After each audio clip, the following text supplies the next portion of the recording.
Hello, and welcome. I'm the disembodied voice of Graham Clemens, and this is a review of the game Ratchet and Clank.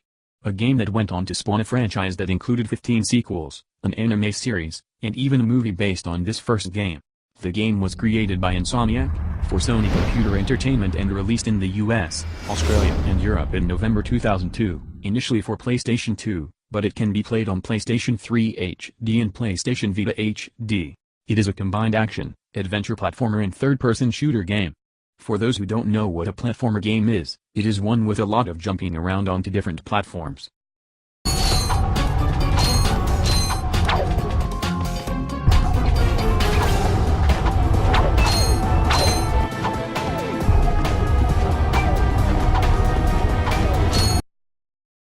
Originally the game's creators wanted to create a cop buddy game, a mashup of Lethal Weapon and Saturday morning cartoons.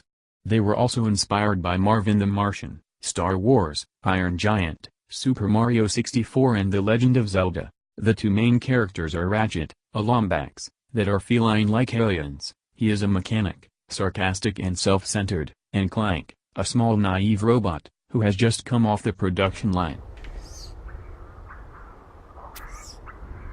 Interesting. Guy!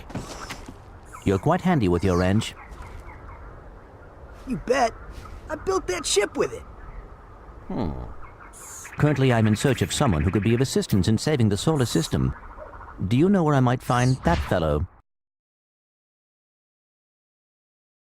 That fellow is Captain Quark, a somewhat dubious superhero. Clank wants him to stop Chairman Drek, an evil mega-businessman, from destroying planets for their resources. The game takes place over multiple worlds, and on a space station. There is even a battle in space. Each of these locations or levels has its own set goals and challenges, usually involving destroying alien and robotic enemies and discovering further information, such as infobots. One of the great elements of the game is that a player doesn't need to know the rules before beginning. They can just start, and information windows appear as they go to tell them what they can do. Now that you have coordinates to 2 new planets, you can use your ship. Press the select button to bring up the map.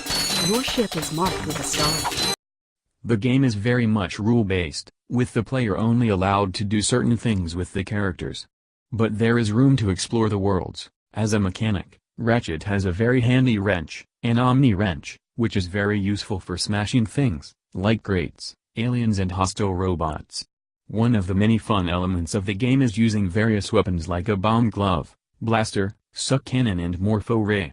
They can be purchased at weapons kiosks scattered throughout the game. I got some great bargains for you today.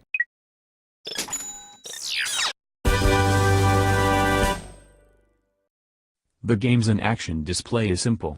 The player is shown how much ammo they have for the weapon they are currently using, how many lives they have, and how many bolts they have. Bolts are a form of currency. The audio creates a great soundscape, with different music identifying different planets and regions within planets. Very effective sound effects also highlight certain activities, like the delightful sound when bolts are collected. The sound, as well as the wonderful graphics and constant interactivity, help make the game very immersive.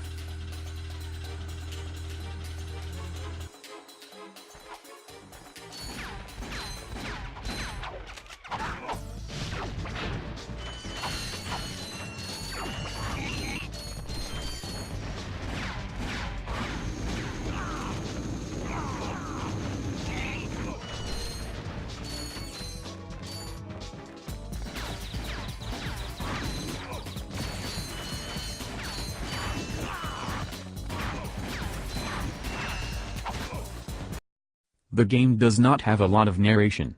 What narration there is, occurs at the start and when infobots are found, or Ratchet and Clank encounter the few other characters that are in the game.